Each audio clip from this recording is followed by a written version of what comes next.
Di dalam kehidupan kita sebagai seorang muslim, minimal 5 kali dalam sehari semalam kita mendengar seruan untuk mendirikan solat yang disebut azan. Ada kalimat menarik di dalam kalimat azan itu, yakni seruan hayya 'alal falah, marilah menuju kepada keberuntungan, marilah meraih kemenangan.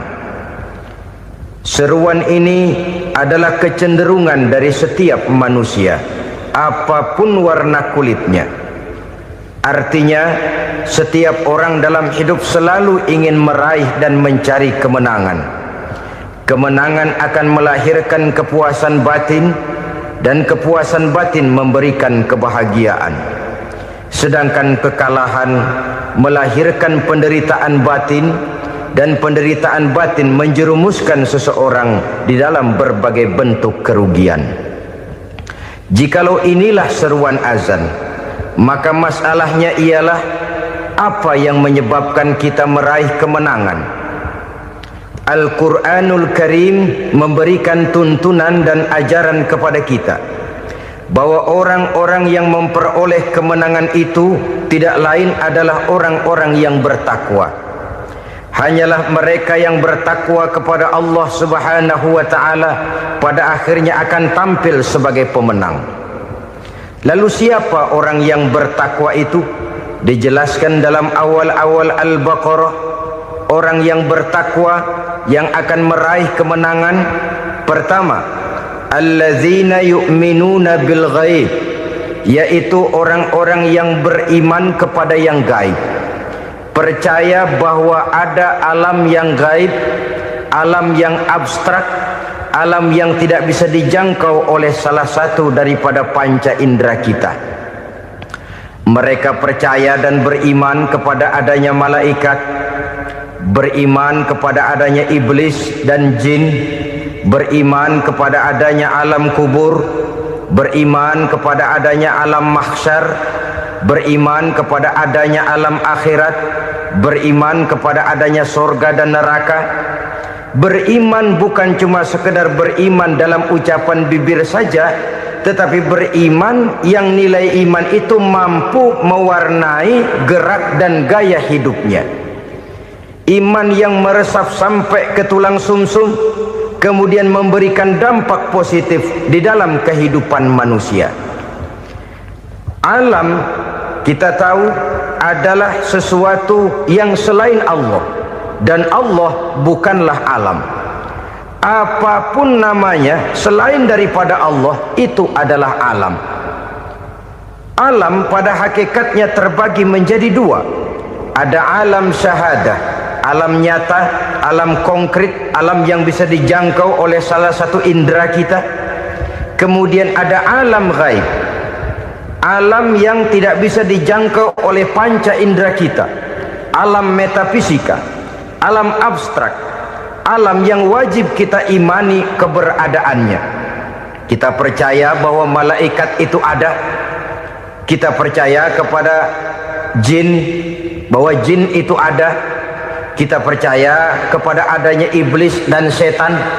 Bukan percaya kepada iblis dan setannya, percaya bahwa iblis dan setan itu ada. Itu termasuk salah satu daripada sifat orang yang bertakwa kepada Allah.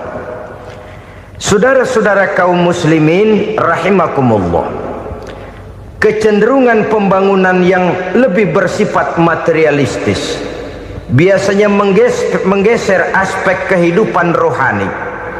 Orang berpikir empiri, dan dalam pola pikir yang demikian maka alam gaib tidak lagi mendapat perhatian. Aspek kehidupan yang bersifat rohaniah malah mulai ditinggalkan. Akibatnya terjadilah kepincangan di dalam kehidupan kita. Pernah ada satu pengalaman pribadi dalam perjalanan kembali ke tanah air. Dalam pesawat di sebelah kanan saya duduklah seorang Jerman namanya Heiner Simonsen. Iseng saya ajak kenalan, saya ajak ngobrol, saya tanya dia. Saya bilang, Mas Henner ini. Kalau pesawat yang kita tumpangi ini jatuh ke bawah, kira-kira apa yang bakal terjadi, Mas? Dia bilang, kita semua akan mati. Begitu? Iya. Oke. Apa itu mati? Tanya saya. Dia bilang, untuk tahu apa itu mati, kita harus tahu lebih dahulu apa itu hidup. Saya pikir nih bule bisa ngomong juga. Baiklah kata saya. Apa hidup menurut Anda itu? Oh, hidup itu dia bilang, kalau seluruh anggota badan kita bekerja secara normal, paru-paru memompa darah secara normal, jantung berdetak secara normal, sel-sel tubuh bekerja secara fit, dan organisme tubuh hanya mau bekerja secara normal, dia bilang, kalau kita memberi makan yang cukup, menu yang teratur, dan gizi yang lengkap. Saya bilang, kesimpulannya apa, Ner? Dia jawab, hidup adalah dari tangan ke mulut. Life is from the hand to the mouth, kata dia. Hidup adalah dari tangan ke mulut. Jadi masalah hidup tidak lebih daripada masalah isi perut. Orang pergi pagi, pulang sore, peras keringat, banting tulang, perut yang dibelain. Saya bilang, you are wrong. Sampean salah, Ner. Kamu orang Islam bukan? Bukan. Pantas. Kenapa saya salah? Dia bilang, ya jelas salah. Salahnya di mana?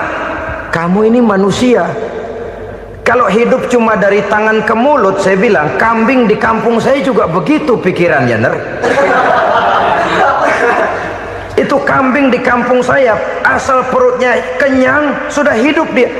Perkara besok bagaimana, lusa prospeknya macam mana, bulan depan ada apa, kambing nggak pernah mikir. Di kampung saya kambing juga pikirannya begitu. Kamu Kristen ya? Tadinya.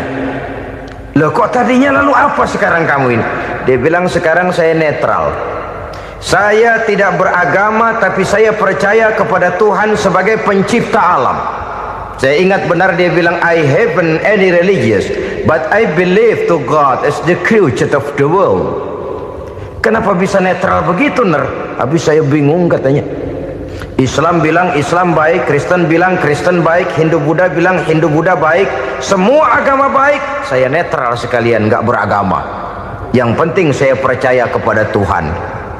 Saya bilang, Ner, kamu ini kayak orang mau beli celana, lalu bingung.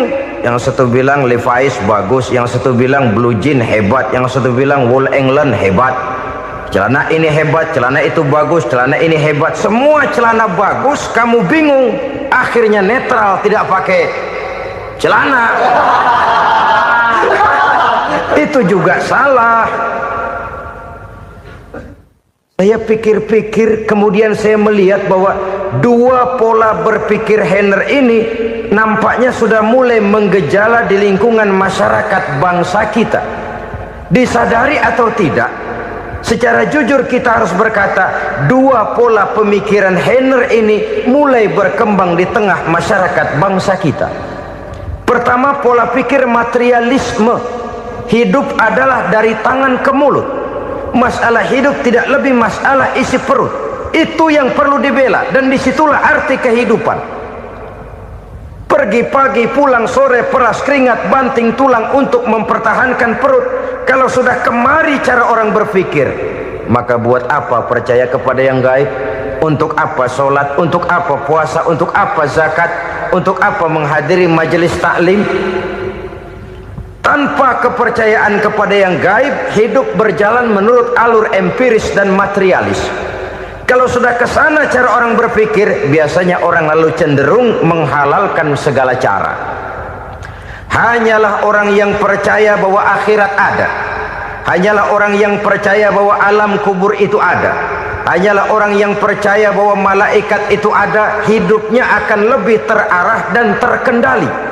Karena kepercayaan kepada yang gaib, yang merupakan fase daripada kehidupan setelah hidup yang sekarang ini, mewarnai gerak pribadi seseorang di dalam dia melakukan kegiatan hidupnya.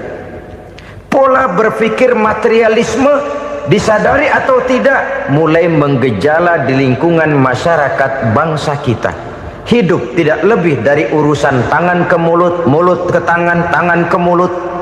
Asal perut sudah kenyang, hiduplah sudah. Perkara bagaimana prospek hari yang akan datang, bagaimana akhirat, tidak jadi persoalan. Ini yang oleh Nabi diperingatkan, ad-dunya sijnul mu'min wa jannatul kafir. Dunia adalah penjara bagi orang beriman dan surga bagi orang kafir.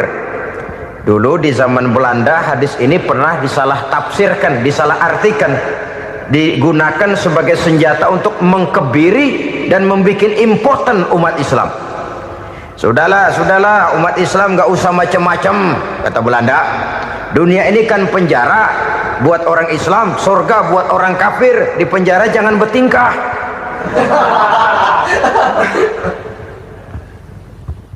Pengertiannya tidak begitu. Dunia adalah penjara bagi orang mukmin. Artinya dalam kehidupan dunia seorang mukmin tidak bebas memperturutkan hawa nafsunya. Di penjara hawa nafsunya. Sebaliknya surga bagi orang-orang kafir. Buat orang kafir surgalah dunia ini. Mereka bebas memperturutkan hawa nafsunya, dilarang tidak terlarang, dicegah pun tidak tercegah. Mereka hidup menurut alur bisikan nafsu mereka sendiri. Kemudian bila ajal datang, maut merenggut nyawa, selesailah surganya sampai di situ.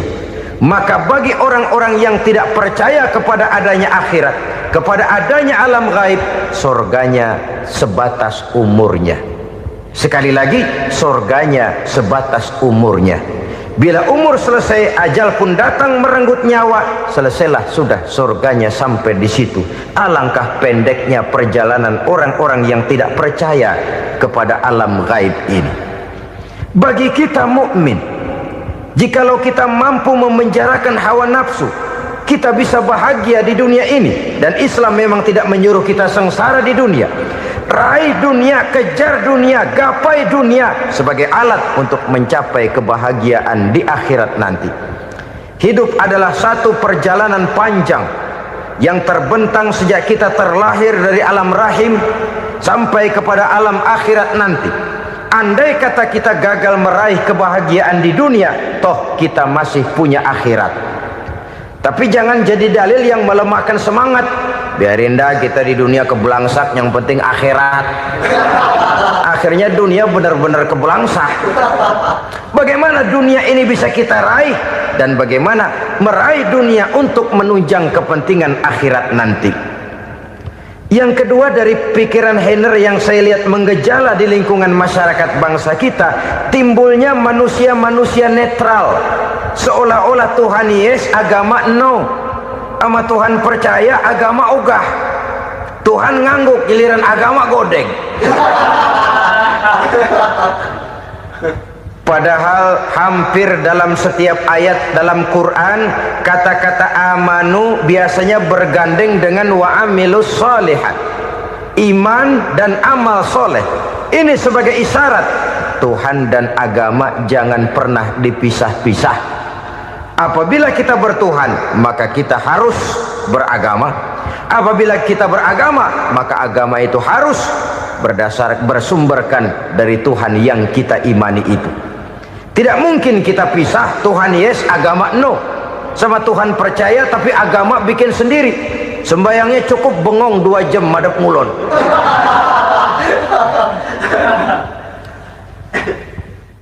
Saudara-saudara kaum muslimin rahimakumullah. Jadi dengan demikian, agama yang kita akui merupakan unsur mutlak di dalam pembangunan sekarang ini, merupakan bagian dari kehidupan yang menuntun kita bahwa di balik alam nyata ini, di balik alam syahadah ini ada alam gaib.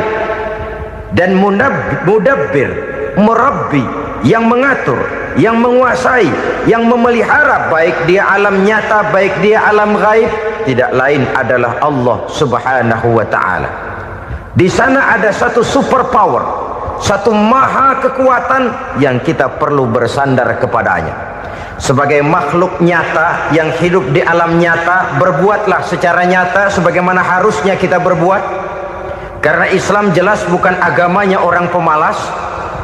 Islam jelas bukan agamanya orang yang mengajarkan setelah selesai sholat boleh duduk, nggelenggem ayam-ayam, ndelohom, menghitung bintang di langit sambil menunggu keajaiban. Tidak.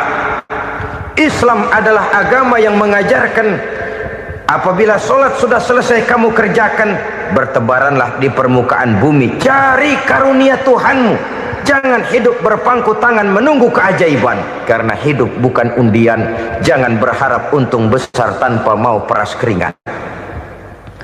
Tapi di sebalik itu toh kita juga harus yakin bahwa di sisi usaha nyata yang kita lakukan ada satu super power, satu maha kekuatan gaib yang menentukan berhasil dan tidaknya usaha kita.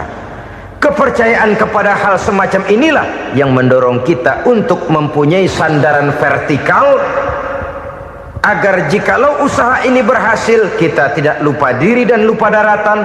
Jikalau usaha ini gagal kita tidak putus asa dan buruk sangka, tidak cupik pandangan dan sempit hati, tapi mampu melihat persoalan dengan kacamata putih sambil husnuzon kepada Allah Subhanahu wa ta'ala. Kita percaya malaikat itu ada yang namanya raqib dan atid, mengawasi gerak hidup kita sampai kepada gerak hati kita. Ini memberikan sugesti agar kita berhati-hati, tidak sejengkal tanah pun kita bisa berlindung dari pengawasan raqib dan atid. Ada munkar nakir yang akan menyoal kita di alam kubur. Ada malaikat Malik, penjaga neraka. Ada malaikat Ridwan yang menjaga surga. Kita percaya kepada adanya jin, kita percaya kepada adanya setan, iblis. Percaya kepada adanya, bukan mempercayai si setan, si iblis lalu menjadikannya sebagai teman. Tidak. Percaya bahwa mereka itu ada dan merupakan makhluk Allah yang gaib yang diciptakan Allah Azza wa Jalla. Kepercayaan kepada alam gaib memberikan motivasi terhadap gerak lahir manusia, sehingga dengan motivasi kepercayaan kepada yang gaib, gerak lahir jadi lebih terarah, jadi lebih terpelihara. Pernah seseorang bertanya, "Pak, apakah adanya akhirat bisa dibuktikan secara ilmiah?" Saya bilang tidak bisa, tidak bisa. Kenapa? Karena yang berangkat nggak pernah pulang kembali lagi. Kalau dia pulang kemari bisa kita tanya bagaimana enak di sono. Cuma secara moral saya katakan, lebih beruntung orang yang percaya kepada akhirat daripada yang tidak. Sekarang saudara percaya akhirat ada, lalu saudara baik-baik di dunia, sholat, puasa, zakat, menolong orang lain, menebarkan kebajikan.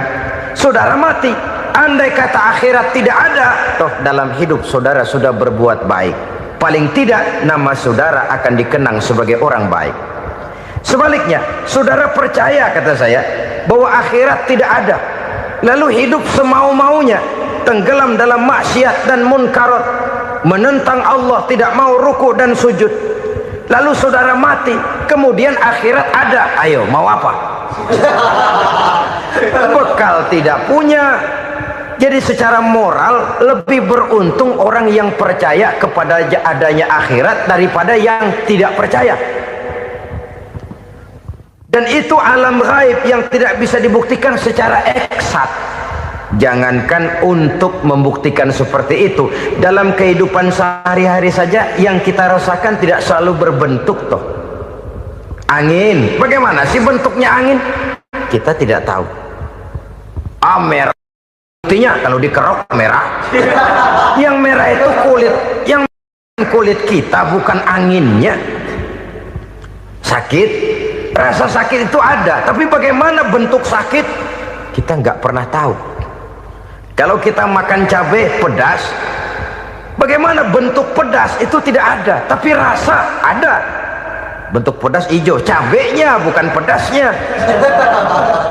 Tidak semua yang kita rasakan bisa kita gambarkan dalam bentuk yang konkret.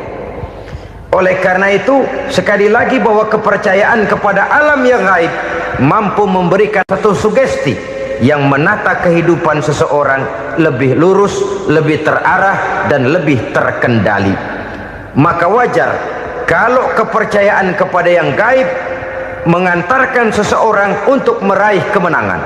Kenapa? Dia percaya kepada yang gaib, bahwa akhirat ada, bahwa alam kubur ada, bahwa pertanggungan jawab itu ada. Maka dia lalu tidak hidup saenae udele dewe, itu loh. Tidak hidup menurut seleranya sendiri, terarah, teratur. Ini cirinya yang pertama. Orang bertakwa yang akan meraih kemenangan, mereka beriman, mereka percaya kepada yang gaib. Bahkan hal-hal konkret saja selalu berangkat dari yang gaib. Saudara-saudara, para remaja, para pemuda sekarang ini tidak pernah tahu toh siapa yang akan jadi teman hidup saudara. Kita bisa saja ngerancang, mentargetkan, tapi toh akhirnya yang namanya jodoh bukan kekuasaan kita. Rezeki di luar kemampuan kita. Begitu juga ajal. Maut, jodoh, ajal adalah contoh-contoh konkret bahwa pada akhirnya yang gaiblah yang menentukan. Bertahun-tahun ngelancong, emang jodoh seret, nggak jadi.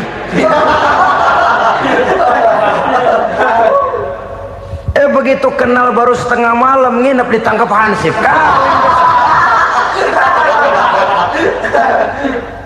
Hal-hal semacam itu kadang-kadang kita berpikir suuzon, gilet, perempuannya cakep banget, lakinya rebek amat.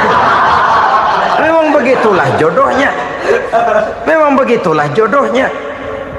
Saudara hadirin ma'asyiral muslimin yang saya hormati, jadi hal-hal yang konkret saja kita yakini sepenuhnya ditentukan oleh satu superpower yang gaib itu tadi. Dari sanalah segala ketentuan itu berangkat dan kesanalah segalanya akan kembali. Maka kepercayaan kepada yang gaib meluruskan gerak hidup seseorang dan itu akan mengantarkan dia kepada meraih kemenangan. Satu. Yang kedua, wa yuqimuna shalah. Orang bertakwa yang akan meraih kemenangan itu adalah orang-orang yang mendirikan sholat. Kenapa sholat mengantarkan orang untuk meraih kemenangan? Yang jelas, inna sholata tanha anil fahsya'i wal munkar. Sholat mampu mencegah manusia dari perbuatan keji dan munkar.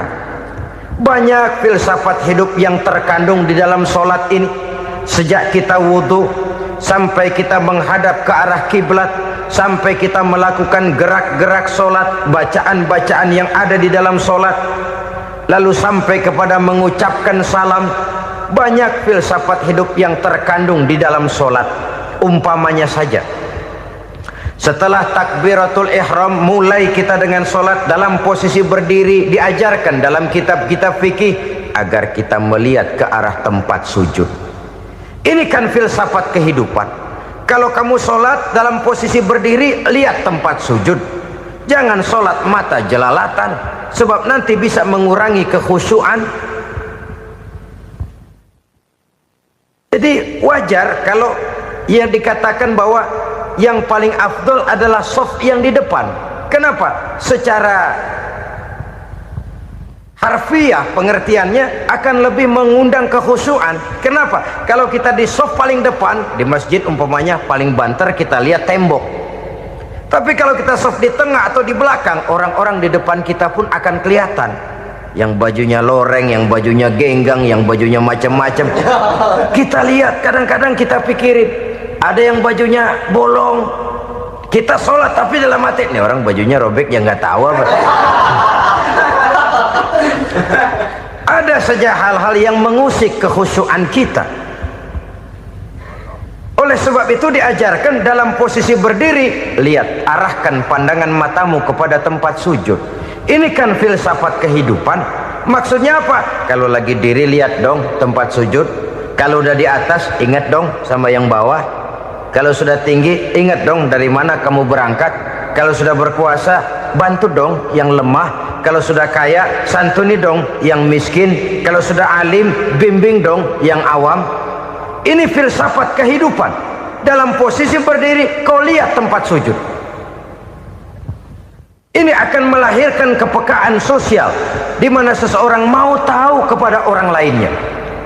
Bagaimanapun kaya kita, tinggi pangkat dan jabatan kita, jikalau hidup hanya untuk kepentingan perut sendiri saja, rasanya belum membawa manfaat di dalam kehidupan kita. Tapi efek yang tertinggi sesungguhnya, solat mencegah manusia dari perbuatan keji dan munkar. Perbuatan keji dan munkar, walaupun kelihatannya mendatangkan uang, membawa keuntungan, tapi itu keuntungan semu, keuntungan sementara. Dengan menipu orang lain kita bisa dapat untung, tapi tidak membawa berkah, dan itu adalah kerugian besar dalam kehidupan kita. Maka untuk meraih kemenangan harus dimulai dengan membentuk kepribadian yang tegar, memiliki sandaran vertikal yang langsung kepada Allah Subhanahu wa ta'ala, dan itu hanya bisa kita tempuh melalui jalur ibadah formal yang sudah ditentukan Allah, yakni solat yang 5 waktu. Untuk memperkuat itu ada solat-solat sunnah, rawatib, nawafil sebagai terminal kontrol cadangan untuk memelihara stabilitas temperatur batin di dalam kita berhubungan dengan zat yang maha gaib, yaitu Allah Subhanahu wa ta'ala. Orang sering bertanya, Pak, itu tetangga saya nggak sholat, duitnya nggak habis-habis, Pak. Nggak sholat tapi mobilnya tambah terus, nggak sholat tapi usahanya makin maju. Tapi di sisi lain ada orang yang rajin sholat, rezekinya butak bener, anaknya mana kurus, mana korengan. Saudara hadirin ma'asyiral muslimin rahimakumullah, harus saya katakan bahwa solat memang bukan untuk cari duit. Solat adalah sandaran vertikal kita kepada Allah. Sedangkan soal rezeki itu berkaitan dengan sifat Allah maha pengasih dan maha penyayang. Allah maha pengasih, siapapun dikasih kalau mau usaha. Allah maha penyayang, tidak semua orang disayang oleh Allah Azza wa Jalla. Dan belum tentu banyak harta itu merupakan nikmat. Mungkin juga istidraj. Artinya istidraj itu dikasih tapi diambulin, kalau bahasa Betawinya itu. Dikasih tapi diambulin, itu bukan merupakan nikmat sesungguhnya, lebih merupakan azab dari Allah Subhanahu wa ta'ala.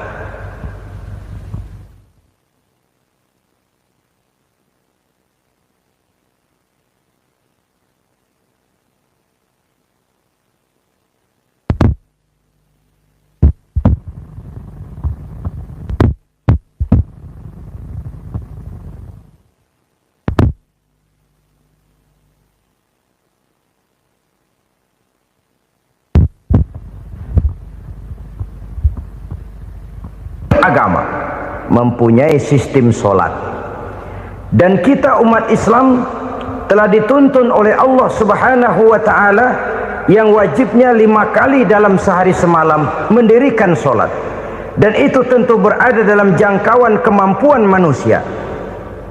Pada awalnya barangkali kita memang merasa solat itu satu kewajiban, tapi semakin kita hayati makna, manfaat dan filsafat yang terkandung di dalam ajaran solat, semakin sampai kita kepada keyakinan bahwa solat adalah keperluan kita.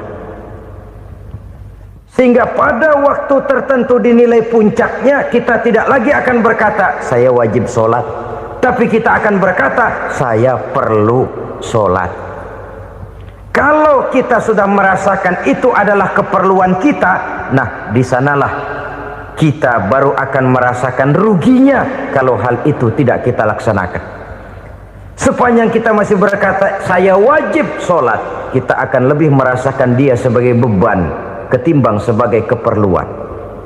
Yang jelas Allah tidak memerlukan ibadah yang kita laksanakan ini. Dengan kata lain, Andai kata satu dunia penuh ini orang tidak ada yang sholat satu pun, Allah tidak akan turun dari jabatan Tuhan. Jangan lalu berpikir kalau kita ngambek se-RW kagak sembahyang Tuhan tekor kali ini ya. Tentu tidak. Itu perlunya kita, bukan perlunya Allah. Dan pada induknya kita akan berkata, saya perlu agama. Kalau secara induk kita sudah memerlukan agama, maka konsep-konsep yang ada di dalam ajaran agama itu pun adalah juga merupakan keperluan kita. Baik dia bernama sholat, baik dia bernama puasa, baik dia bernama zakat, baik dia bernama haji, seluruhnya adalah keperluan kita. Dan sesuatu yang kita perlukan apabila tidak kita laksanakan akan melahirkan kerugian di dalam kehidupan. Jangan heran kalau kita membaca riwayat perjalanan hidup para salafus soleh, orang-orang soleh. Ada yang tahajud sampai 100 rakaat, ada yang sholat malam kakinya sampai bengkak. Kita sekalinya bengkak biri-biri. Ada yang sholat membaca surah dalam Al-Quran sampai khotam Quran. Kok mau? Mereka sudah merasakan itu keperluan. Itu saja soalnya. Satu saat pun jikalau kita merasa bahwa itu keperluan saya, kita pun akan melaksanakan seperti itu. Keperluan saya dalam kehidupan. Inilah yang kedua. Yang ketiga, orang bertakwa yang akan meraih kemenangan itu, wa mimma razaqnahum yunfikun. Mereka membelanjakan sebagian daripada rezeki yang diberikan Allah kepada mereka. Mereka infakkan di jalan Allah. Ada satu dialog menarik. Satu hari seorang anak muda bertemu dengan seorang kakek-kakek yang sudah dikenalnya baik. Bertanyalah anak muda ini, "Kek, umur kakek berapa tahun?" 15 tahun, kata si kakek. Anak kakek berapa orang? 1. Harta kakek berapa banyak? 15 juta. Si anak muda ini bengong, lalu protes, "Kok kakek bohongin saya?" "Kenapa?" "Saya tahu umur kakek 70 tahun. Kenapa ngaku 15? Saya tahu anak kakek 5. Kenapa bilang 1? Saya tahu kakek miliuner, miliaran uang kakek. Kenapa ngaku cuma 15 juta? Begini, kata si kakek tadi. Benar, umur saya 70 tahun. Tapi dari umur yang 70 tahun itu baru 15 tahun terakhir ini saya merasakan ibadah kepada Allah. Meninggalkan maksiat, jauh dari segala macam munkarat. Maka yang 15 tahun inilah yang benar-benar saya rasakan sebagai umur saya. Benar anak saya 5, tapi yang 4 susah diatur. Cuman 1 rasanya nih yang bakal jadi si buah hati belahan jantung, pelanjut cerita penerus sejarah. Cuma 1 ini yang saya harapkan, yang akan jadi anak soleh, yang akan membuat saya menerima pensiunan pahala. Kalau yang 4 apek dah, nggak ada harapan. Yang 1 nyekek botol melulu. Oh begitu, iya. Lalu kenapa kakek bilang harta kakek cuma 15 juta padahal saya tahu kakek uangnya miliaran, depositonya banyak? Ya karena 15 juta itulah yang saya ingat yang pernah saya belanjakan di jalan Allah. Saya merasa itulah harta saya yang sebenarnya. Yang miliaran yang saya simpan di bank kelak, kalau satu saat saya mati, akan jadi rebutan di antara anak-anak saya. Iya kalau anak saya soleh kayak yang 1 ini. Kalau yang 4 tadi udah tulen dia bakal berantem dah berebut tuh. Jadi 15 juta yang saya belanjakan di jalan Allah inilah yang saya merasakan benar-benar harta saya yang sesungguhnya. Dialog ini patut menjadi bahan renungan kita bersama. Diberikan kita umur 40, 50, 60, 70, 80. Berapa tahun dari umur yang diberikan itu yang jalan mulus, yang kita gunakan untuk melaksanakan ibadah? Banyak harta kita simpan di bank, di lemari, di dompet, di tas. Tapi berapa yang sudah kita depositokan di jalan Allah yang akan menemani kita di hari kita kembali nanti? Maka orang bertakwa yang akan meraih kemenangan, wa mimma razaqnahum yunfikun, mereka membelanjakan sebagian dari rezeki yang diberikan Allah di jalan Allah subhanahu wa ta'ala. Ma'asyiral muslimin rahimakumullah, zahirnya memang kita memberikan kepada orang lain, tapi hakikatnya kita menyimpan untuk diri kita sendiri. Kita memberikan kepada yatim piatu 25.000, zahirnya kita memberikan si yatim, hakikatnya kan kita cuma nyimpan. Saya berikan, titip kepadamu, ini untuk saya di akhirat. Kau boleh belikan baju, kau boleh belikan untukmu makan, kau boleh bayarkan sekolahmu, ini untuk saya. Hakikatnya kita nyumbang masjid 1 juta, zahirnya kita berikan kepada panitia masjid, tapi hakikatnya kan cuma titip 1 juta ya, untuk saya di alam kubur nanti. Silahkan kau boleh belikan semen, ini uang, belikan besi, belikan pasir, saya cuma sekedar titip untuk kepentingan saya. Hakikatnya kita cuma sekedar menitip. Sebagaimanapun pada hakikatnya, apapun yang kita miliki dalam kehidupan kan cuma sekedar hak guna pakai, bukan hak milik mutlak. Harta kita, rumah kita, kendaraan kita, kebun kita, pabrik kita, hak guna pakai saja.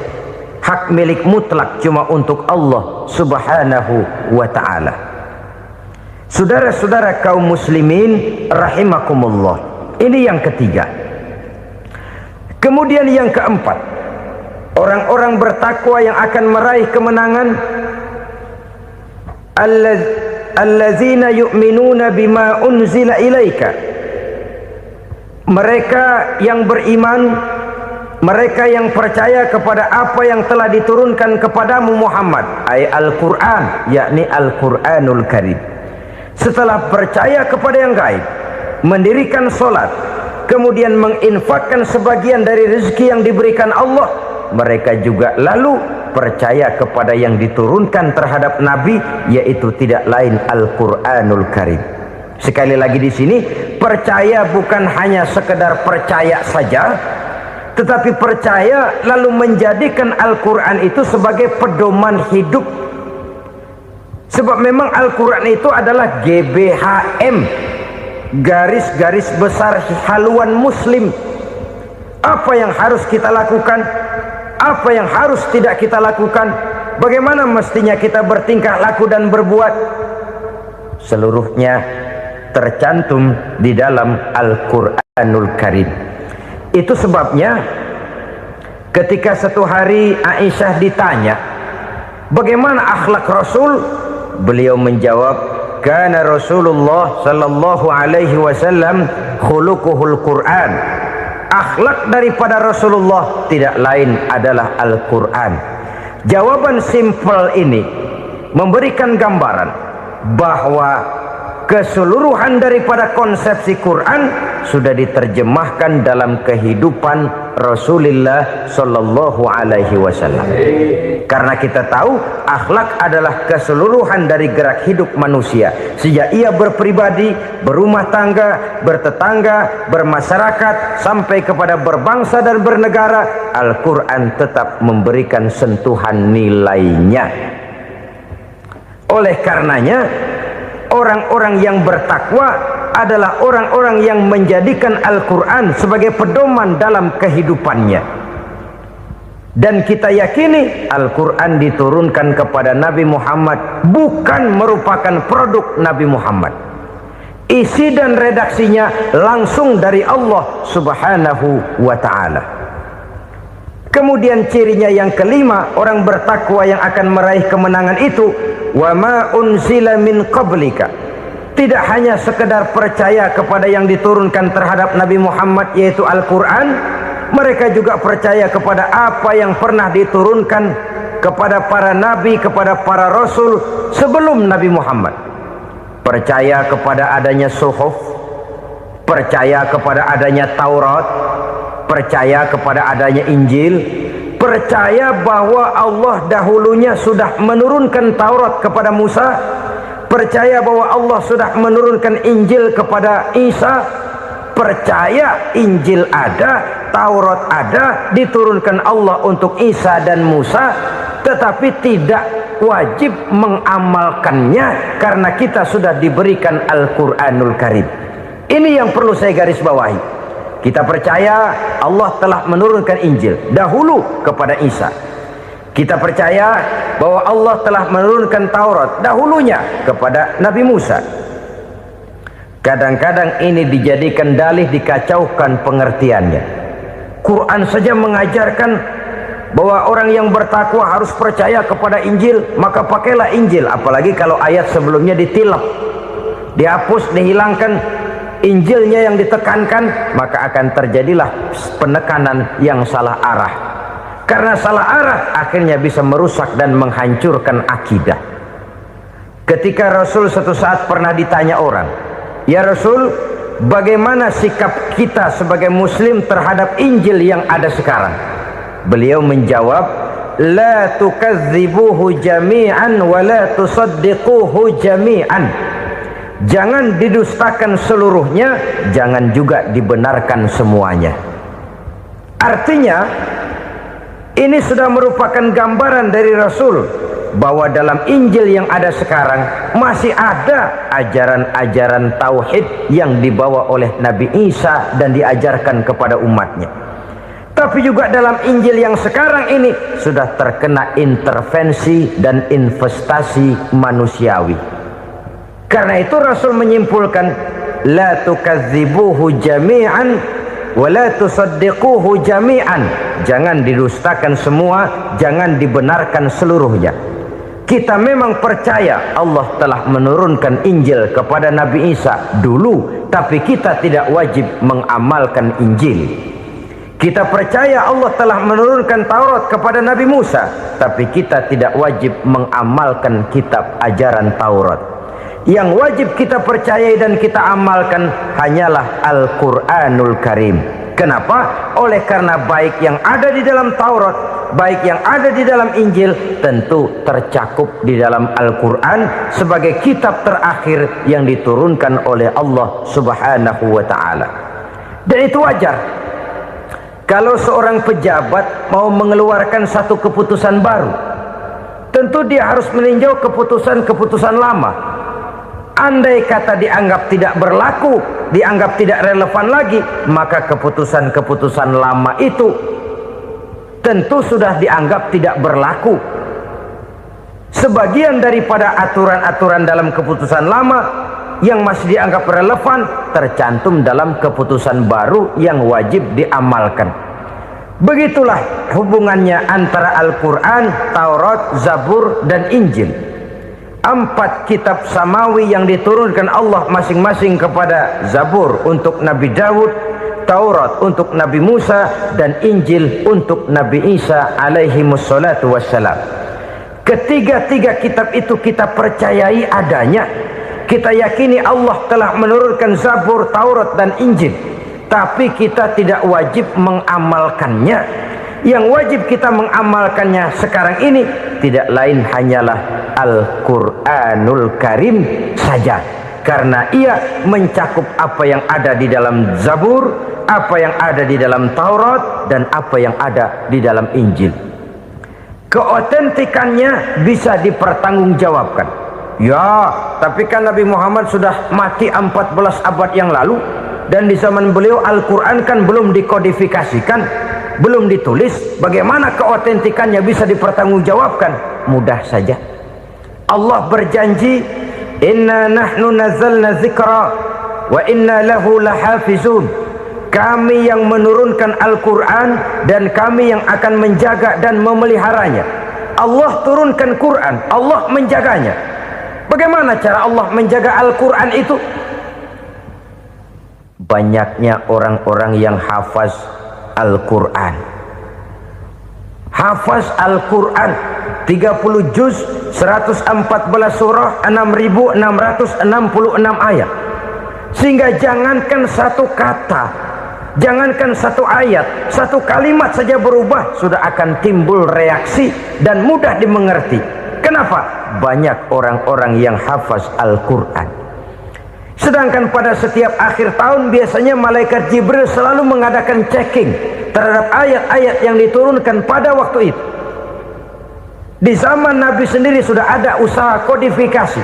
Dan yang lebih luar biasa lagi, sampai hari ini tidak seorang pun mampu membuat satu ayat saja semacam Al-Quran. Ke bahasa manapun dia diterjemahkan, naskah aslinya tetap ikut, rujukan dasarnya tetap ada. Berdasarkan itu, maka tidak mungkin terjadi penyelewengan terhadap atau pemalsuan terhadap ayat-ayat Al-Quranul Karim. Kesuciannya, keotentikannya, kemurniannya bisa dipertanggungjawabkan. Ma'asyiral muslimin rahimakumullah. Oleh karenanya, konsepsi dasar daripada ajaran Islam ini memang tidak lain adalah Al-Quran dan Sunnah. Isi daripada agama Islam yang merupakan iman, Islam dan ihsan, konsepsi dasarnya tidak lain adalah Al-Quran dan Sunnah Rasulullah Sallallahu Alaihi Wasallam. Maka yang kita perlukan sekarang ini adalah terjemahan Al-Quran di dalam kehidupan kita. Dengan demikian, maka gaya kehidupan yang lebih Qurani itulah yang kita dambakan. Kita perlu memang terjemahan Quran dalam bahasa Inggris, dalam bahasa Belanda, dalam bahasa Jepang, tapi yang lebih kita perlukan adalah terjemahan Quran di dalam kehidupan kita. Konsekuen, tidak memanipulasi, ringan sama kita jinjing, berat sama kita pikul. Jangan kalau lempengan ayat Quran tuh kira-kira enak diamalin, keras teriakan kita. Giliran kira-kira ayat Quran itu mukul kepala kita sendiri, diam kita. Itu ciri yang pernah disindir Allah dalam awal-awal Baqarah juga. Ciri beragamanya orang yang munafik. Kullama adha'a lahum masyawfih, kata Allah. Wa iza azlama alaihim qamu. Apabila terang mereka jalan, apabila gelap mereka berhenti. Artinya, kalau kira-kira di Islam nguntungin, rame-rame pada teriak Islam. Tapi ketika diminta untuk berjuang, ketika dituntut untuk berkorban, rame-rame mengundurkan diri. Nasib agama tidak ubahnya seperti daun pisang yang dikait orang di tepi jalan lantaran tak berpayung di ketika hari hujan. Manakala hujan usailah sudah, daun itu pun dicampakkan di tepi jalan, diinjak pula orang nan lalu. Artinya, orang menjadikan agama cuma sebagai lipstick, decoration only, tidak konsekuen.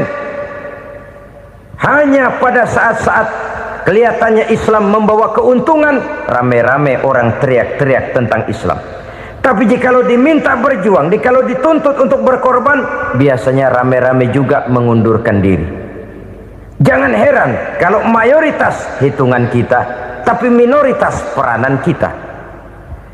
Kuantitas kita dalam jumlah, tapi dalam kualitas kita lebih sering jadi penonton daripada jadi pemain.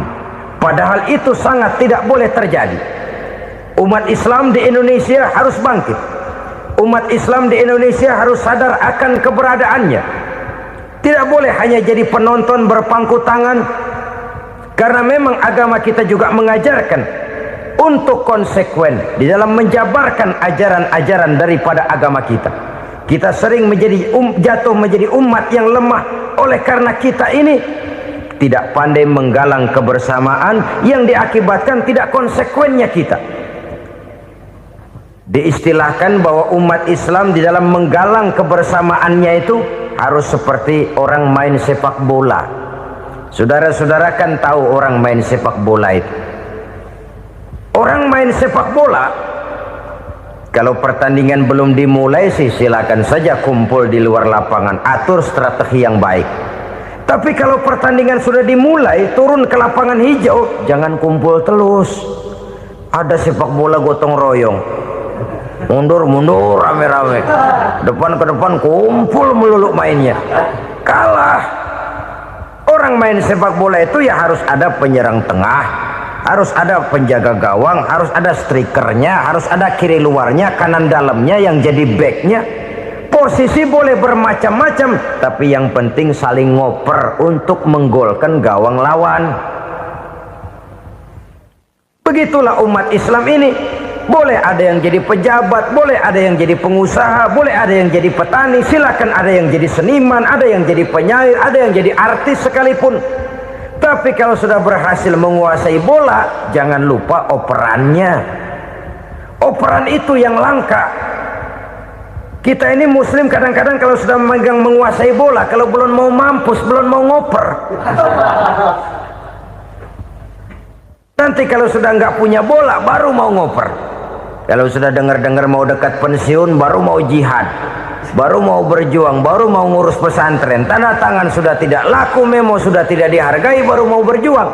Kemarin kemana, Mas? Kita tidak pandai memanfaatkan posisi. Dengan kata lain, kalau kembali kepada persoalan kita, konsekuensi kita terhadap agama yang kita anut ini belum ideal. Kita masih lebih sering berislam ini pada saat-saat yang menurut perhitungan kita membawa keuntungan. Tapi kalau diminta berjuang, dituntut berkorban, yang itu pun hakikatnya adalah untuk kepentingan kita juga. Allah tidak pernah menuntut kita untuk jihad bagi kepentingan Allah, itu tidak. Berjuang menegakkan agama Allah, apakah untuk kepentingan Allah? Tidak. Untuk kepentingan kita. Sebab nilai-nilai jihad itu pada akhirnya akan membawa kita kepada suatu kebahagiaan. Setidaknya kalau tidak di dunia, tentu di akhirat sebagai syahid. Oleh karena itu, pada bagian akhir ini saya ingin mengajak, marilah kita konsekuen. Sekali kita berkitabkan Al-Quranul Karim, mari dia kita jadikan pedoman. Jangan cuma kita jadikan sebagai penghias dinding, pelengkap rumah, bahwa di rumah kita ada Al-Quran, tapi yang baca kecoa. Habis pada bolong tuh Quran. Yang penting kan punya Quran. Ditaruh di pintu rumah. Biar apa? Biar kuntilanak kagak masuk katanya. Ya apa itu nasib Quran, cuma kerjanya jaga pintu, ngusir kuntilanak, ngusir memedi. Bagaimana kita hidup menurut tuntunan Al-Quran? Kadang-kadang tidak pernah menjadi masalah bagi kita. Maka bagaimanakah Al-Quran akan mungkin membawa keberkahan dalam hidup kalau ajarannya kita injak-injak dalam keseharian kita? Mewujudkan gaya hidup yang lebih Qurani, itulah yang akan kita rintis di dalam kehidupan kita, bertahap, step by step, menurut kemampuan yang ada pada kita. Jika jalan ini tidak bisa kita selesaikan, percayalah akan ada generasi penerus yang akan melanjutkan usaha dan cita-cita mulia itu. Jadi percaya kepada Taurat, percaya kepada Injil, sekadar percaya Allah dahulunya sudah menurunkan itu, tapi kita tidak wajib mengamalkannya. Kenapa? Generasi Injil masa berlakunya sudah kedaluarsa. Taurat masa berlakunya sudah kedaluarsa. Injil pernah berlaku untuk orang Nasrani di zaman Nabi Isa. Taurat pernah berlaku untuk orang Yahudi di zaman Nabi Musa. Setelah generasinya berlalu, datang Rasul penutup yang membawa Al-Quranul Karim. Maka Al-Quran itulah yang berlaku menjadi pedoman sampai hari akhir nanti. Jangan jauh dari Al-Quran, karena apabila ini kita lakukan, maka kita akan kembali kepada satu gaya hidup yang jauh dari tuntunan agama, dan itu artinya kita akan semakin jauh untuk meraih kemenangan. Saudara-saudara kaum muslimin rahimakumullah. Yang keenam, yang terakhir, orang-orang bertakwa yang akan meraih kemenangan itu wabil akhirati hum yuqinun. Mereka percaya, mereka yakin seyakin-yakinnya akan adanya hari akhir,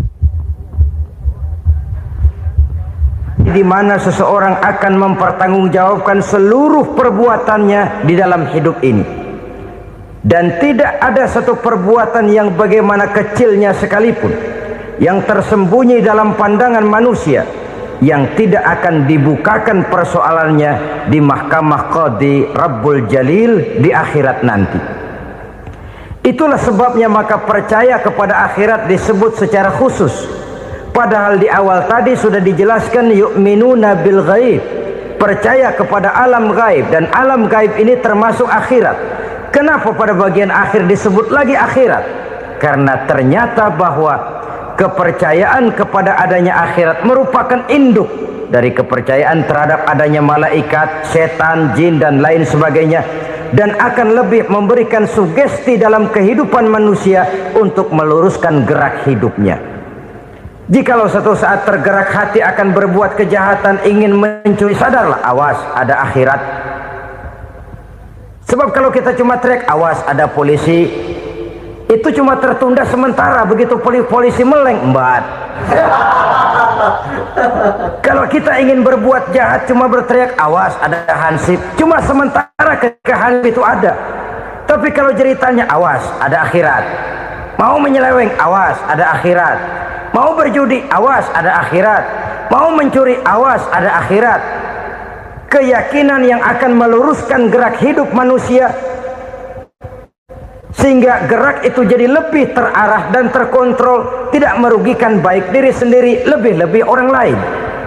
Ternyata bahwa kepercayaan kepadanya adanya hari akhirat sanggup menjadi sumber daya kontrol dari kehidupan manusia, sehingga ia tidak terjebak dalam perbuatan maksiat dan munkarat. Saudara-saudara kaum muslimin, inilah saja yang kita bicarakan pada pertemuan kali ini.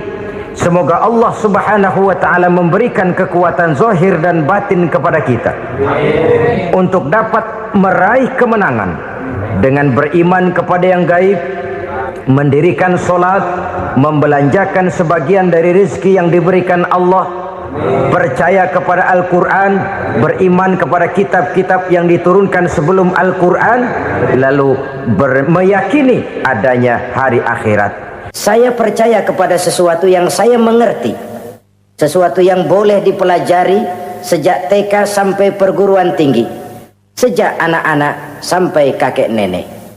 Saya bukan percaya kepada sesuatu yang saya tidak mengerti tapi yang harus saya percaya. Saya justru percaya kepada sesuatu yang memang saya mengerti. Saudara-saudara, demikianlah bahwa Tuhan dalam Islam adalah Tuhan yang terbuka, rasional, boleh dipelajari sejak kakek-kakek sampai anak-anak, sejak TK sampai kepada perguruan tinggi. Lalu yang kedua, masih menurut kata dia, saya adalah pengagum Amerika, dia bilang, sebagai penegak hak-hak asasi manusia, sebagai pahlawan demokrasi yang pagi-pagi sudah mencanangkan di dalam dia punya Declaration of Independence bahwa semua manusia dilahirkan sama, all men are created equal. Saya kagum dengan itu. Sampai pada satu saat, menurut cerita dia, saya berada di New York, saya mau masuk sebuah restoran, saya tertegun ketika saya akan masuk. Di pintu restoran itu tertulis white only, white only, hanya melayani kulit putih. Artinya sing kulite ireng minggir. Saya gelo, saya nelongso, bahasa Inggrisnya. Katanya all men are created equal, semua manusia dilahirkan sama. Lah ini kok tegel-tegele, kok sampai hati bikin tulisan hanya melayani kulit putih. Sampai saya melihat dalam Islam ini betapa si kulit putih dan si kulit hitam duduk saling berdampingan. Masjid menjadi simbol semangat kebersamaan mereka. Siapapun masuk masjid, buka sepatu. Di sana mereka menghadap ke arah yang sama, menyembah Allah Tuhan yang sama, mengikuti cara Rasul yang sama, melakukan gerak yang sama, membaca bacaan yang sama, dengan bahasa yang sama. Persaudaraan seperti inilah yang lama saya dambakan. Ini kenapa saya memilih Islam. Saudara-saudara kaum muslimin, saya ingin menggunakan cerita ini sebagai pengantar bahwa salah satu misi Islam memang membebaskan manusia dari ras diskriminasi. Nabi menyatakan, innallaha la yanzuru ila suwarikum wa amwalikum, walakin yanzuru ila qulubikum wa a'malikum. Sungguh Allah tidak melihat tampangmu, Allah tidak melihat potonganmu, Allah juga tidak melihat hartamu. Yang Allah lihat adalah hati dan amal perbuatanmu. Islam membebaskan manusia dari ras diskriminasi. Dari manapun orang datang, apapun warna kulitnya, dari suku apapun ia dilahirkan, akidah mengikatnya dalam satu persaudaraan yang mesra, persaudaraan Islam. Nilai manusia dengan demikian bergantung kepada ketakwaannya. Takwa, seperti kita tahu, adalah bahasa Quran yang sudah menjadi bahasa kita. Sedemikian sering kalimat ini dipakai, sampai-sampai ia mengalami pergeseran dari arti yang sebenarnya. Takwa, sejauh yang kita baca dari peninggalan para ulama kita, mempunyai konotasi imtithalul awamir wajtinabun nawahi. Melaksanakan seluruh yang diperintah Allah dan meninggalkan semua yang dilarangnya. Apa perbedaan prinsipnya? Kalau melaksanakan perintah itu sesuai dengan kemampuan, tapi menjauhi larangan itu mutlak. Enak kalau ada ayat jauhilah larangan Allah semampu kamu, enak. Yang semampu kita itu melaksanakan perintah, tapi kalau sudah meninggalkan larangan mutlak, jauhi, tinggalkan. Disitulah nilai ketakwaan seseorang. Ini kan enggak, karena takwa digunakan oleh semua orang, akhirnya artinya bergeser. Semua ngomong takwa. Pejabat kalau dilantik bertakwa, bertakwa, bertakwa, sampai membleh bertakwa. Setelah pelantikan mata takwa ngalor dia ngidul. Harus dikembalikan kepada pengertian asalnya. Takwa itu adalah komitmen seseorang kepada perintah Allah dan komitmen meninggalkan yang dilarangnya sesuai dengan kemampuan. Di situ nilai manusia dalam pandangan Allah. Yang tadi Nabi katakan, Allah nggak lihat potongan kita, Allah nggak lihat harta kita. Yang Allah lihat adalah hati dan amal perbuatan, dan itulah takwa itu. Maha benar Allah dengan firman-Nya yang menyatakan, inna akramakum indallahi atqakum. Yang paling mulia di antara kamu dalam pandangan Allah adalah orang yang paling bertakwa kepadanya. Sering sekali sekarang ini kalimat agama digunakan untuk maksud yang tidak sama dengan maksud agama. Ya contoh kalimat takwa ini. Atau misalnya kita baca iklan, telah berpulang ke rahmatullah dengan tenang. Kalau dengan tenangnya sih boleh dah, mana ada orang mati kelojotan. Tenang. Tapi ke rahmatullah. Rahmatullah itu kan artinya kasih sayang Allah. Kasih sayang Allah itu kan surga. Kalau bajingan mati, enggak ke rahmatullah pulangnya. Kalau mau jujur mestinya telah pulang ke neraka. Kalau mau jujur, kalau mau pakai bahasa netral sopan, telah berpulang. Begitu sajalah. Pulang kemana? Ya sesuai dengan amalan dia. Tapi kita kadang salah kaprah menggunakan kalimat rahmatullah untuk yang tidak baik. Termasuk di dalamnya penggunaan kalimat takwa ini. Padahal disinilah nilai manusia dalam pandangan Allah. Kalau manusia dinilai dari potongannya, oh bintang film nomor 1 masuk surga. Kalau manusia dinilai dari hartanya, konglomerat nomor 1, kita mau belakangan, buncit banget gitu. Allah maha benar. Yang paling mulia di antara kamu dalam pandangan Allah, yang paling bertakwa kepadanya. Nah, apa sih sifat-sifat orang takwa itu? Ini yang akan kita bicarakan pada pertemuan kali ini. Berangkat dari surah Al-Baqarah ayat 3 sampai dengan ayat 5, kita akan melihat 5 tanda orang-orang takwa itu. Apa dia? Pertama, allazina yu'minuna bil ghaib. Orang yang bertakwa adalah orang yang beriman kepada hal-hal yang gaib. Kita tahu bahwa yang ada ini kan cuma 2 saja pada hakikatnya. Pertama Allah, dan yang kedua alam. Allah adalah apa yang selain alam.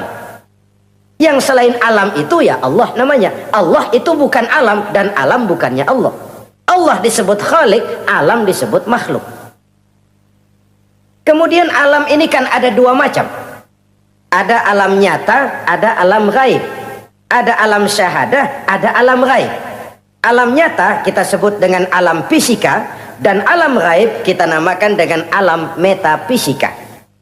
Termasuk dalam alam gaib ini kita wajib beriman.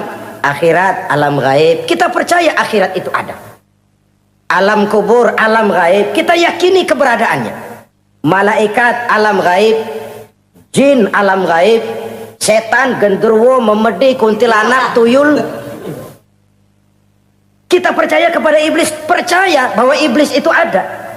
Kita percaya kepada malaikat, percaya bahwa malaikat itu ada. Dan kepercayaan ini sudah nature. Kalau kita lihat dalam dunia animisme, orang dahulu menyembah pohon sebenarnya kan karena dia percaya bahwa pohon punya kekuatan. Kekuatan itu yang disembah untuk mengharap manfaatnya atau terhindar dari bahaya yang bisa ditimbulkannya. Orang menyembah api karena percaya di balik api itu ada kekuatan. Orang menyembah lautan begitu, orang menyembah gunung begitu. Nah, Islam mengarahkan ini kepada hal-hal yang lebih konkret. Percaya kepada alam gaib. Bahwa di balik alam nyata ini ada alam yang tidak nyata. Apakah itu namanya akhirat, alam barzah, malaikat, jin, itu semua termasuk di dalam alam yang gaib. Orang yang bertakwa, alladzina yu'minuna bil ghaib. Dia percaya kepada yang gaib-gaib itu.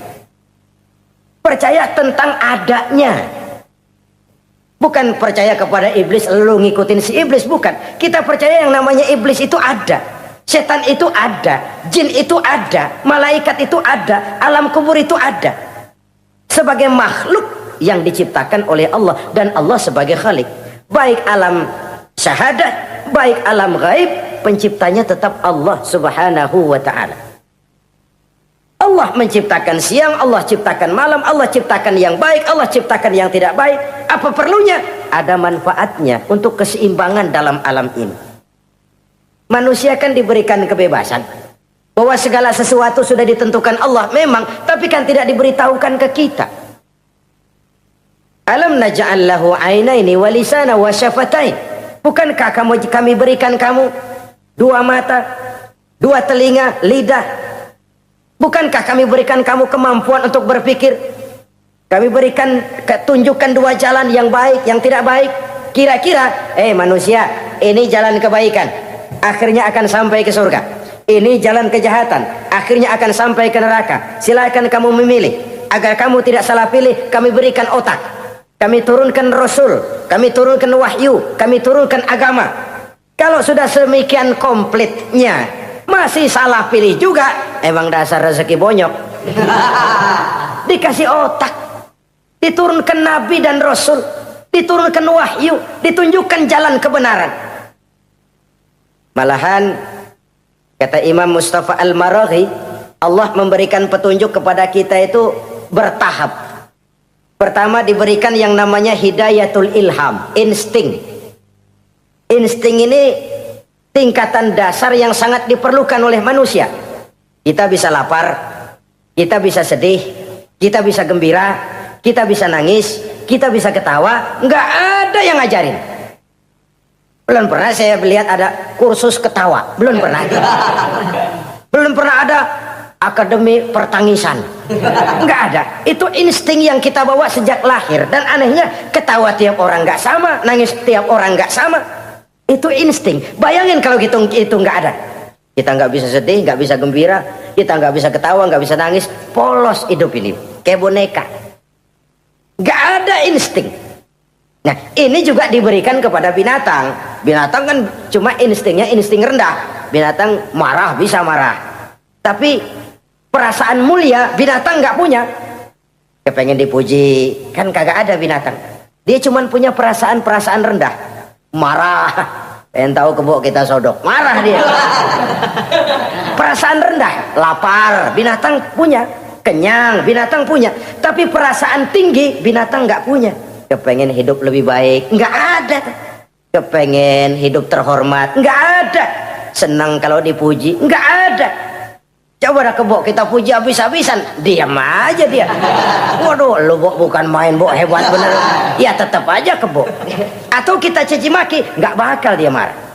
Ini perasaan tinggi, ingin lebih baik, ingin lebih terhormat, senang kalau dipuji, marah kalau dicaci. Itu perasaan tinggi yang hanya diberikan kepada manusia. Manusia dipuji senang, dicaci marah.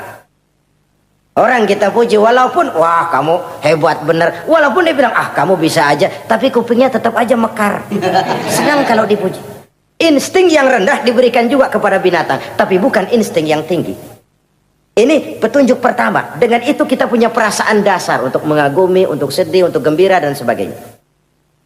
Setelah insting kita diberikan panca indera yang kerjanya juga nggak sama. Penciuman dengan pendengaran dengan penglihatan kan nggak sama. Yang enak buat kuping belum tentu enak buat hidung. Orang buang angin kalau ditinjau dari segi bunyi enak buat kuping, tapi hidung kan kelabakan. Kerjanya nggak sama. Panca indera ini penting sebagai kesiapan untuk melayani insting. Persiapan melayani insting. Cukupkah? Tidak. Binatang juga diberikan panca indera. Bahkan kadang-kadang panca indera binatang lebih tajam daripada panca indera manusia. Nah, lalu diberikan yang ketiga, ini yang membedakan manusia dari binatang. Apa? Hidayah berupa akal, pikiran. Dengan ini coba kita lihat. Manusia bikin rumah, burung bikin rumah. Tapi bandingkan, rumah burung dari tahun atu, ya gitu-gitu aja. Tapi rumah manusia, Masya Allah, modelnya macam-macam. Ada yang kita dari jauh nggak ngerti, ini celengan apa rumah orang ini, bundar begini. Binatang bikin rumah, manusia bikin rumah. Binatang bikin rumah dengan insting, manusia bikin rumah dengan otak. Hasilnya berbeda. Manusia tidak punya sayap, tapi dengan otaknya dia bisa terbang lebih tinggi dari burung. Manusia tidak bernapas dengan insang, tapi dengan otaknya dia bisa nyelam lebih dalam daripada ikan. Ini kelebihan manusia dari binatang, diberikan otak. Belum cukup rupanya otak, karena otak ini penemuannya relatif. Apa yang dianggap hari ini benar, besok udah nggak benar. Apa yang hari ini otaknya bilang baik, besok dia bilang jelek. Apa yang hari ini otaknya bilang katakan jelek, besok dia bilang baik.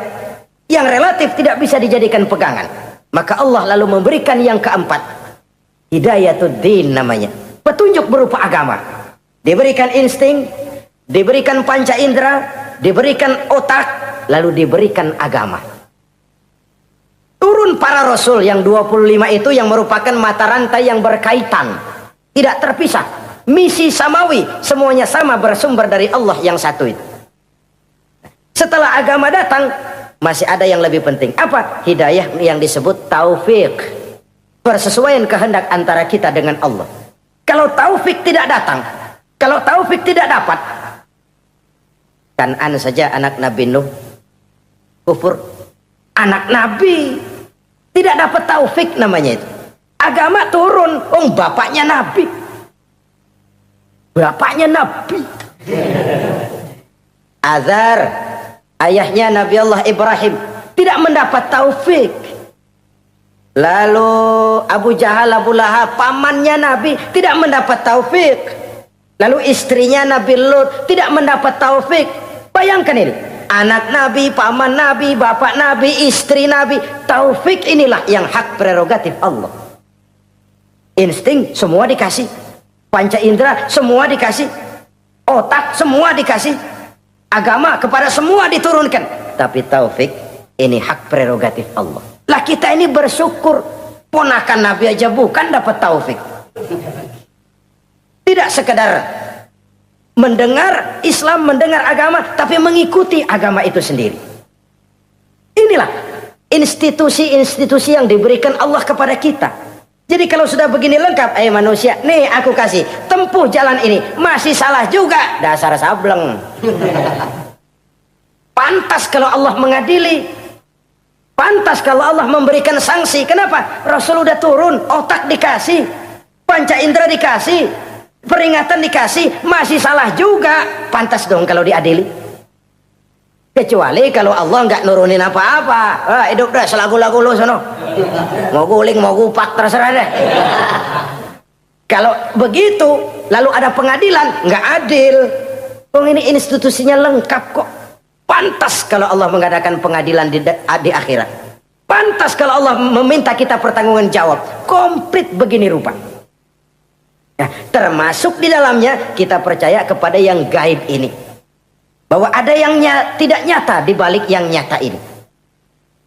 Ada yang kita percaya kebaikannya. Ada yang kita percaya sekedar percaya saja.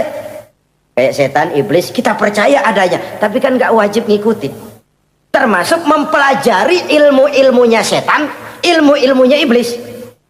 Tenung, santet, nujum-nujuman, ramal-ramalan. Itu kan ilmu-ilmunya setan, ilmu-ilmunya iblis. Belajar saja pun jangan. Belajar saja pun nggak boleh, apalagi sampai mengamalkannya.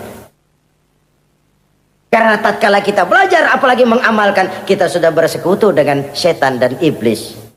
Nauzubillah summa nauzubillah. Ini yang pertama. Jadi orang yang bertakwa itu sifatnya yang pertama, dia percaya kepada yang gaib. Di balik yang nyata ada yang tidak nyata. Lah, saudara-saudara, jangankan yang alam seperti ini ya, alam kubur, alam akhirat. Masih di alam nyata ini saja ada sesuatu yang hanya kita bisa rasakan tapi nggak bisa kita lihat, nggak bisa kita pegang. Contohnya angin. Ada tuh, kita rasain tapi kan nggak bisa kita pegang. Bentuknya bagaimana kita nggak tahu. Wah, merah pak, kenapa? Buktinya dikerok. Itu mah merah kerokan, bukan warna angin merah. Sesuatu yang ada tapi hanya bisa kita rasakan. Pedas, makan cabai pedas. Pedas itu ada, tapi kan abstrak. Mana sih pedasnya? Nggak bisa kita pegang, nggak bisa kita lihat, tapi kita rasain. Oh, itu yang hijau mah cabai, mang. Pedasnya mana pedasnya? Sesuatu yang cuma ada rasa, tanpa bentuk, tanpa bisa kita jamah. Ini satu langkah untuk mengantar kita memahami yang gaib, yang masih dalam alam nyata saja. Ada sesuatu yang kita cuma merasakan adanya, tapi kita nggak bisa lihat, kita nggak bisa pegang. Makanya ada orang tanya, Pak, itu kalau orang mati dibacain Fatihah di sono apa pahalanya nyampe tuh? Saya jawab, kalau ente nggak percaya mati dulu dah. Mati dulu, bacain Fatihah, tungguin di sono. Kalau nggak nyampe balik lagi kemari. Long bagaimana hal-hal yang kayak begitu? Wong sholat saja kita nggak tahu sholat kita diterima atau tidak oleh Allah. Kita puasa, kita hanya melaksanakan. Allah mau terima apa tidak kita nggak tahu. Itu yang nyata-nyata, apalagi sudah berkaitan dengan hal-hal yang gaib. Ini sifat yang pertama, orang yang bertakwa, alladzina yu'minuna bil ghaib, dia percaya kepada yang gaib. Alam kubur itu ada, alam akhirat ada, malaikat ada, jin ada, surga ada, neraka ada, dan lain sebagainya. Satu. Yang kedua, orang yang bertakwa itu wa yuqimunas shalah. Setelah percaya kepada yang gaib, mereka juga mendirikan sholat. Nah, mari kita lihat ayatnya.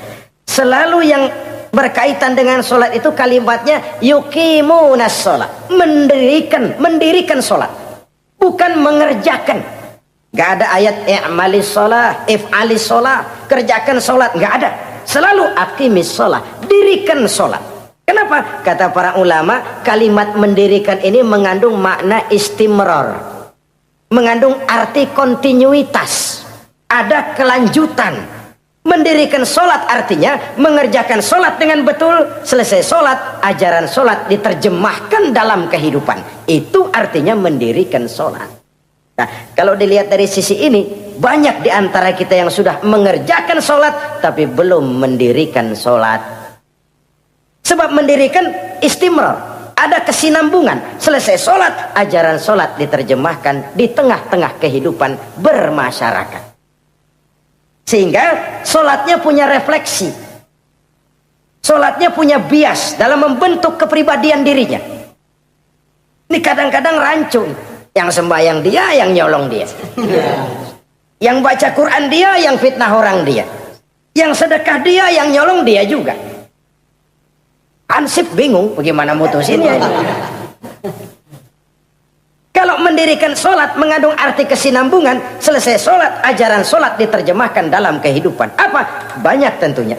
Misalnya sholat melahirkan sikap rendah hati, melahirkan keikhlasan, melahirkan sifat jujur, melahirkan sifat disiplin, dan lain sebagainya. Dan itu diterjemahkan dalam kehidupan. Kita lihat, ini anggota badan kita yang paling terhormatkan kepala. Kalau bercanda sama teman, dipegang tangan, kita masih senyum. Dipegang kaki, kita masih senyum. Tapi kalau pala dikeplakin, jengkel bukan main. Kenapa? Al-Mukarram itu adanya di sini. Otak, di kepala. Tapi kepala yang kita hormati ini, ketika sujud di hadapan Allah, sama rendahnya dengan telapak kaki kita. Allahu Akbar. Yang besar cuma Allah. Manusia, kepala sama rendah dengan telapak kaki. Kesadaran ini membias, selesai sholat, kembali ke masyarakat, sombongnya hilang. Apalagi ikhlas. Sholat itu kan lillahi ta'ala. Orang mau puji apa tidak, enggak soal. Orang mau bilang ini, mau bilang itu, soal lain. Yang penting ini saya kerjakan lillahi ta'ala, karena Allah saja, bukan karena yang lain. Disiplin. Sehari semalam 5 kali kita lapor kepada Sang Maha Komandan. Bagaimana tidak akan tercegah dari perbuatan yang keji dan munkar? Seorang prajurit saja, kalau sehari semalam 5 kali dia lapor kepada komandannya, saya yakin dia tidak akan sempat melaporkan yang tidak baik. Pantas kalau Al-Quran memberikan jaminan solat mampu mencegah manusia dari perbuatan yang keji dan munkar. Masih ada yang tanya, Pak, katanya sembahyang mencegah orang berbuat jahat. Iya, teman saya kok sembahyang nyolong ayam. Bagus, sembahyang nyolong ayam. Coba nggak sembahyang, nyolong motor. Gedean lagi yang dicolong. Dan sebenarnya itu bukan jawaban, itu cuma logika saja. Yang benar adalah solatnya belum berfungsi. Dia baru mengerjakan solat, belum mendirikan solat. Inilah yang kalau kita jujur mau bicara, inilah problem kita sekarang ini. Mengislamkan orang Islam. Bagaimana dari mengerjakan solat kita menjadi mendirikan solat. Agar solat itu membuahkan hasil berupa pembentukan kepribadian. Di tengah-tengah kehidupan sosial kemasyarakatan. Kalau tidak, ya sekedar terjebak kepada rutinitas. Pergi haji begitu, pulang haji bikin gila. Masuk Ramadan begitu, selesai Ramadan ya tetap begitu. Ibadah tidak memberikan bias dalam pembentukan pribadi. Itulah sebabnya digunakan kalimat yuqimunas sholat, mendirikan sholat, yang mengandung arti berkesinambungan. Selesai sholat, jiwa dan semangat, ajaran dan filsafat sholat diterjemahkannya dalam kehidupan sehari-hari. Saudara-saudara kaum muslimin rahimakumullah. Sifat yang ketiga dari orang takwa adalah wa mimma razaqnahum yunfiqun. Mereka menginfakkan sebagian dari rizki yang diberikan Allah kepada mereka.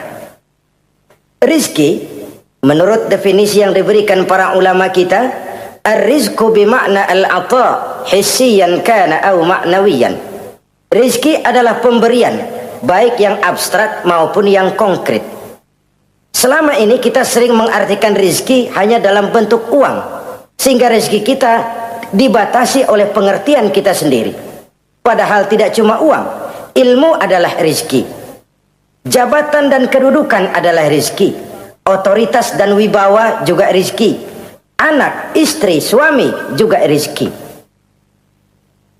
Ketika ayat ini mengatakan wa mimma razaqnahum yunfiqun, mereka menginfakkan sebagian dari rizki, yang dimaksud di sini adalah rizki yang konkret dalam bentuk materi, uang, benda dan lain sebagainya.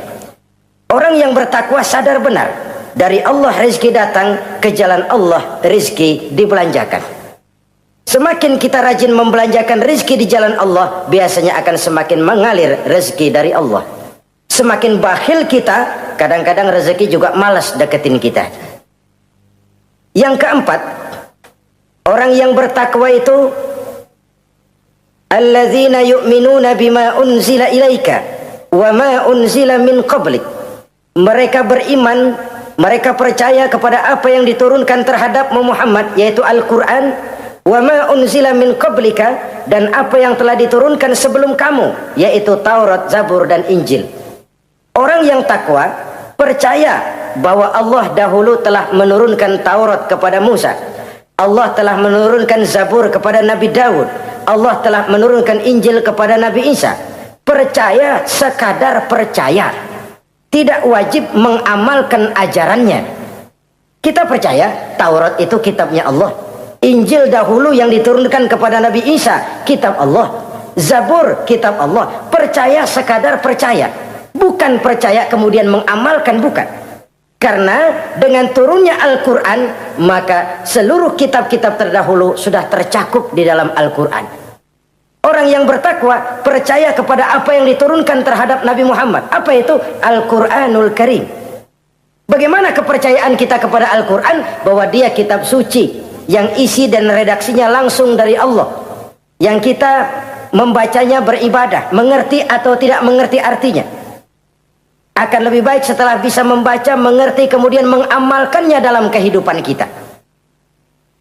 Saudara-saudara, kalau kita adakan konteks ini di mana-mana, modernisasi, globalisasi, kemajuan sering membawa pergeseran nilai.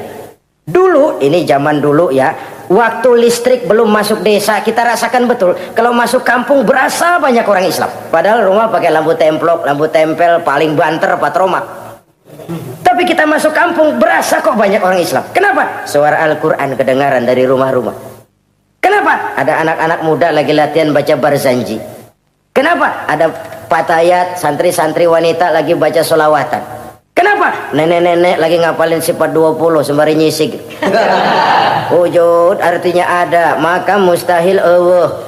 Zaman dulu terjadilah modernisasi, listrik masuk desa. Apa yang kita lihat? Rumah pada terang, terus televisi main gede-gedean, lalu radio kaset main kenceng-kencengan.